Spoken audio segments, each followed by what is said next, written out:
ఈ రోజే డౌన్లోడ్ చేయండి. మీ ఫేవరెట్ షోస్ చూడండి. జై బోలో గణేష్ మహారాజ్ కి జై.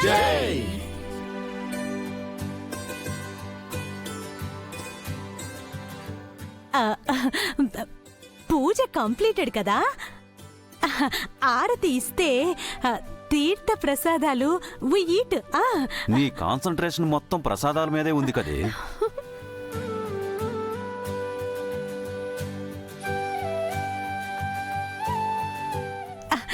నా కోసం కాదండి, మీకు షుగర్ కదా అందుకు. అది ఇక్కడ గుర్తు చేయాలా? పూజ మాత్రమే అయింది. ఇప్పుడు వినాయక వ్రతంలో ముఖ్యమైన కథ చెప్పుకుని తల మీద అక్షింతలు వేసుకోవాలి.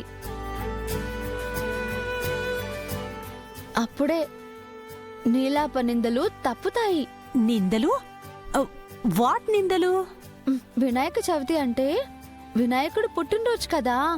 You mean birthday? ఆ రోజు ఆయనకిష్టమైన పిండి వంటలన్నీ తినేసి బొజ్జ బరువైపోతే అది చూసి శివుడు తల మీద చంద్రుడు నవ్వాడంట. అందుకే తన మొహం చూస్తే నిందలొస్తాయని చంద్రుడికి శాపం పెట్టాడు.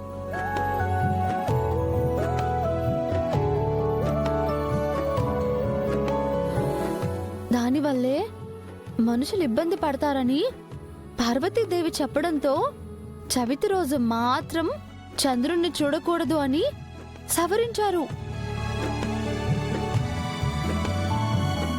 దానికి పరిహారంగా వినాయకపు వ్రత కథ చదువుకుని అక్షింతలు వేసుకుంటే ఎలాంటి నిందలు రావు. అయితే రుద్ర ఖచ్చితంగా చవితి రోజు చంద్రుని చూసుంటాడు. అందుకే హీ ఫేసింగ్ మెనీ ఇన్సల్ట్స్.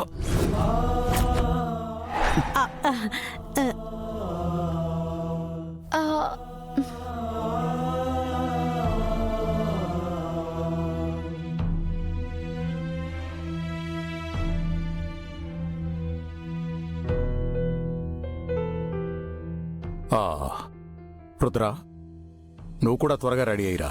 దేవుడికి దండం పెట్టుకుందు కానీ. యా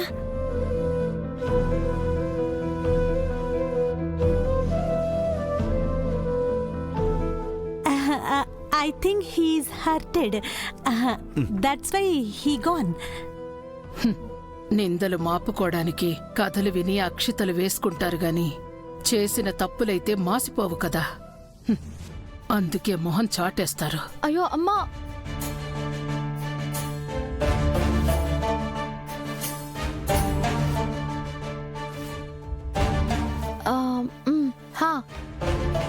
వినాయకుని కథ విన్నారు కదా. దానివల్ల కలిగే మంచి ఏంటో తెలుసా? మన జీవితంలో ఉండే కష్టాలు కన్నీళ్లు కరిగిపోయి సంతోషాలు చేరుతాయి.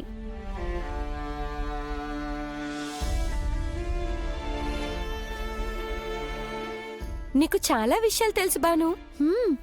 అవును, నాకు డౌట్. దేవుళ్ళకి అన్నీ తెలుసంటారు కదా, కానీ వాళ్ళ మధ్య కూడా ఈ మిస్అండర్స్టాండింగ్స్, గొడవలు, అలకలు ఇవన్నీ ఎందుకు వస్తాయి అసలు? You are right. శివుడు వినాయకుడి తలని తీసేశాడని తెలిసినప్పుడు నాకు కూడా ఇదే డౌట్ వచ్చింది. చిన్నప్పుడు ఆ కథ విన్నప్పుడు నేను కూడా ఇలాగే అడిగాను. అప్పుడు పంతులు గారు ఏం చెప్పారో తెలుసా?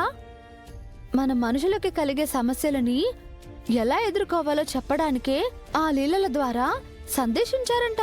ఇప్పుడు వినాయకుడి కథ ద్వారా మనమేం తెలుసుకోవాలి? తెలుసుకోవలసింది చాలానే ఉంది. పార్వతీదేవి నలుగు పిండితో వినాయకుణ్ణి చేసి ప్రాణం పోసి బిడ్డగా భావించింది. అది తెలియని శివుడు తనని ఎదిరించిన వినాయకుడి తల తంచేశాడు.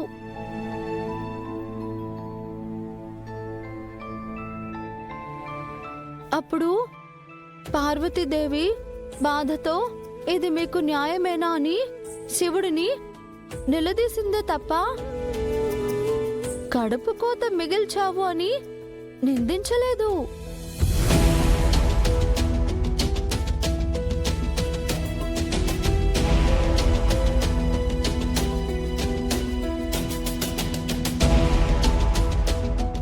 ఎందుకంటే ప్రాణం తీయడం అనేది శివుడి గుణం కాదు.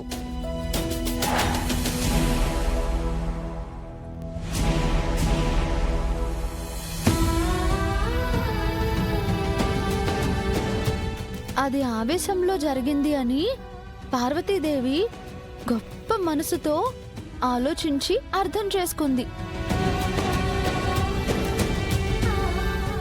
అంటే మన అనుకున్న వాళ్ళు తెలుసో తెలియకో తప్పులు చేసినా క్షమించగలిగి బంధాలని నిలుపుకోవాలి అని మనందరం గ్రహించాలి.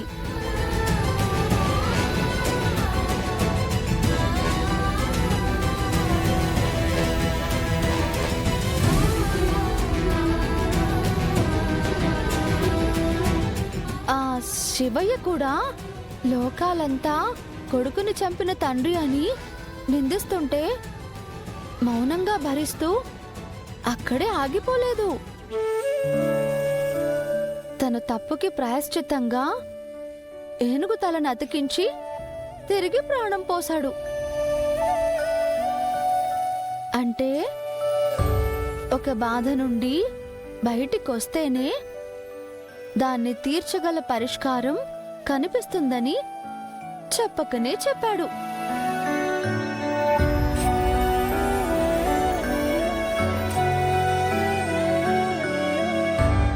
దేవుడు ఏం చేసినా దాని వెనక ఏదో ఒక కారణం ఉంటుంది. అది మనకి తాత్కాలికంగా బాధ కలిగించినా ఏదో నాటికి మంచే జరుగుతుంది.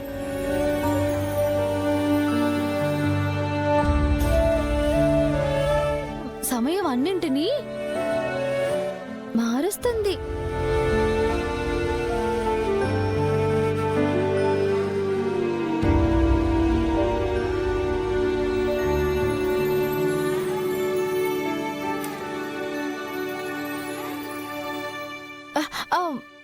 ఇప్పుడు గట్టిగా చెప్పండి, జై బోలో గణేష్ మహారాజ్ కి జై.